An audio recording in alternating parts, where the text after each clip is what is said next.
You could just be going in your car to go somewhere and you can die. Tonight, an urgent plea to stop the gun violence in Rockford. All this senseless shooting.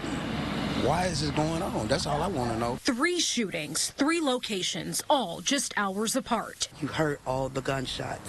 It was pow, pow, pow. The Rockford community on edge tonight. 6 people shot, 2 of them dead. Tonight, Rockford's top cops sending a clear message to the public. The senseless shootings and murders have got to stop. Coming up, new details on Tuesday night's shooting spree. And we speak exclusively with eyewitnesses who watched the violence unfold. 13 News at 6 starts right now.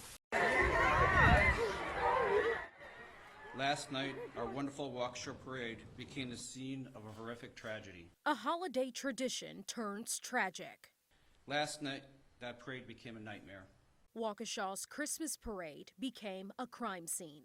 And then just heard a loud bang and screams and cries. 5 people dead, more than 40 injured. This doesn't happen here. What Rockford leaders are doing as thousands of people are set to come together to celebrate the holidays. 13 News at 5 starts right now. Van Vliet gets a wide open look. Puts it in. Fred Van Vliet. We feel like we played. We feel like we won. I think the whole city of Rockford feel like they won right along with them. That's who we are on the inside. We haven't always seen it on the outside in Rockford in a while. Fred Van Vliet, he's a better person off the court than he is on the court. And on the court, he is pretty darn good. And it's a team from Toronto, Canada. We, the North, are now we, the champions. The Raptors, the 2019 NBA champs. Go Fred! We represent the RPS!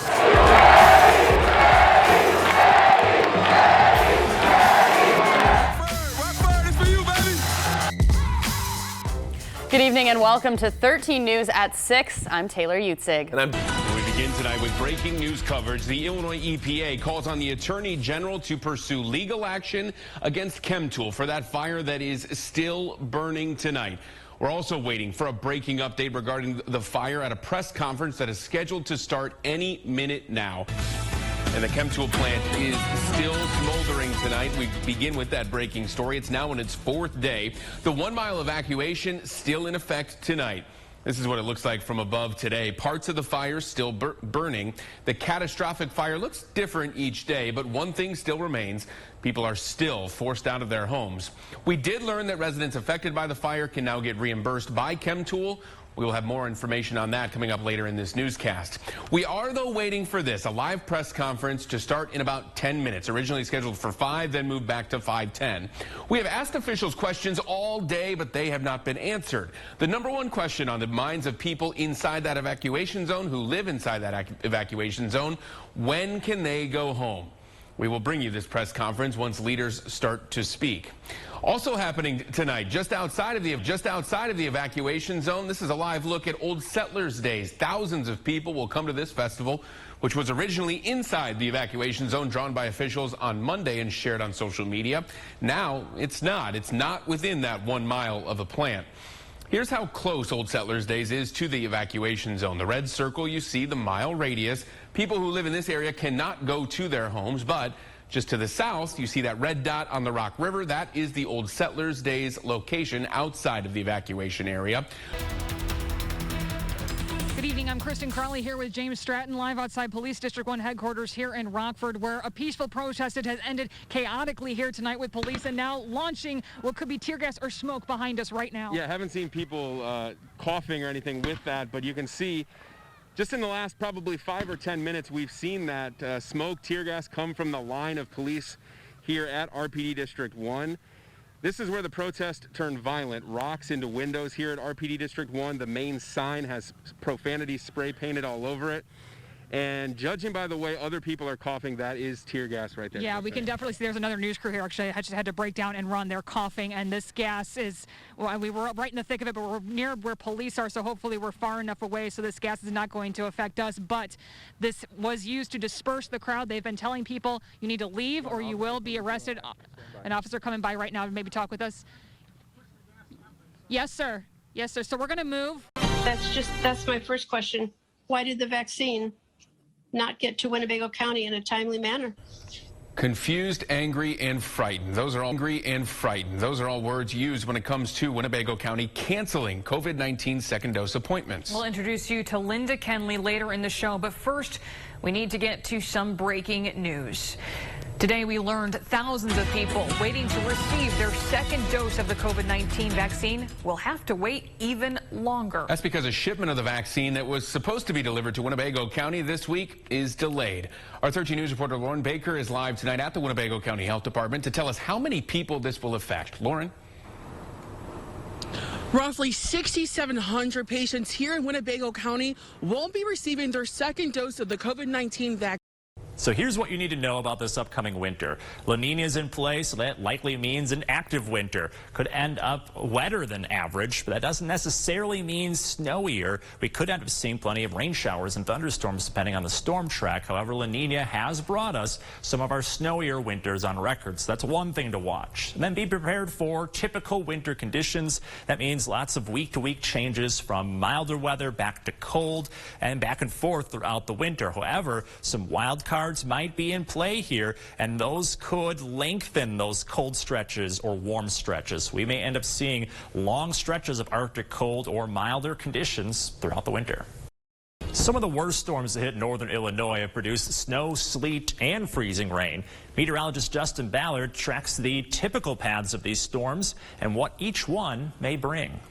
Winter weather in northern Illinois can be quite varied, and there are actually 5 source regions for our winter storms. You see them on our map behind me here, and each one of these source locations can bring very different impacts to our area. Let's get into the first source region here. This one forms in western portions of Canada near Alberta on the lee side of the Rocky Mountains. This is the old-fashioned Alberta Clipper. It dives towards the south and east, generally in the direction of the Great Lakes region, bringing with it primarily lighter snow totals because it is so quickly moving. This is the type of snow that you tend to see nuisance weather, so you, of course, commute a little slower here. The second type here develops in the panhandle of either Oklahoma and Texas, and it tends to be a little bit more robust. It dives towards the south and east, towards the Dallas-Fort Worth area, picks up a lot of that Gulf moisture, and transports it across the upper Midwest, bringing snow, sleet, and freezing rain, and even just a chilly rain, depending on where that storm track sets up.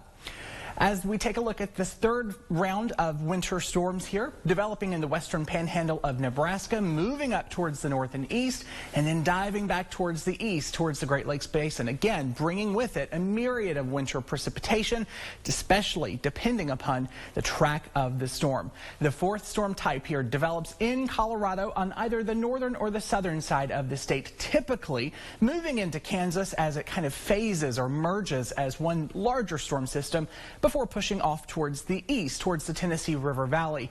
This storm track stays south of the Ohio River Valley, keeping the cold air in place. If the precipitation is as far north as northern Illinois, it tends to be on the snowy side. And the fifth and final one tends to bring all sorts of wintry mess here to northern Illinois. That system develops in the western Gulf, eastern Texas, bringing with it snow, sleet, freezing rain, and even a cold rain depending upon the track.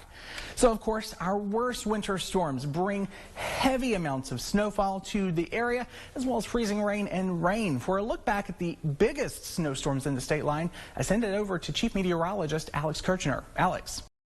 We've had have been in our area in southern Wisconsin, so we've got a little bit of spin to the atmosphere as this storm does continue to press off towards the east. Outside of the tornado warning, we're looking at winds upwards of 60 to 70 miles per hour possible with this particular storm, and you can see that northwest side of Rockford still seeing some very heavy rain and strong gusty winds as of this afternoon, and this is a live look at that. And you can see the rain kind of falling, and we've also seen some hail out of this. So again, hail is going to be not a primary concern, but it certainly will be falling out of the worst of the weather that does move through here, anywhere from 1 inch to 2 inches in diameter.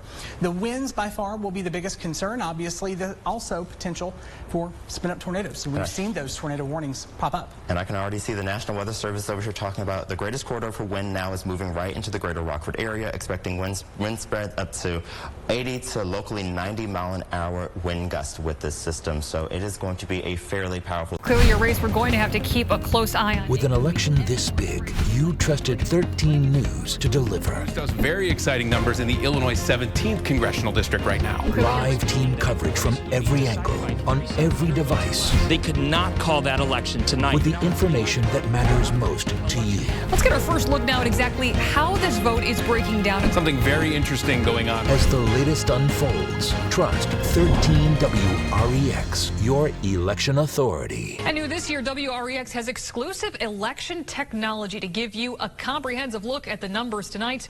We're breaking down the numbers in Illinois now that polls are closed. And for more on that, let's go to my co-anchor, James Stratton. James? Yeah, Kristen, let's look at the 16th congressional district first. Adam Kinzinger against Danny Brzezowski. And you can see Adam Kinzinger currently 63% to Brzezowski's 37%. So not as close as what you mentioned in some of those Winnebago County races. You mentioned, though, just 21% of precincts in. Let's look at the 17th district.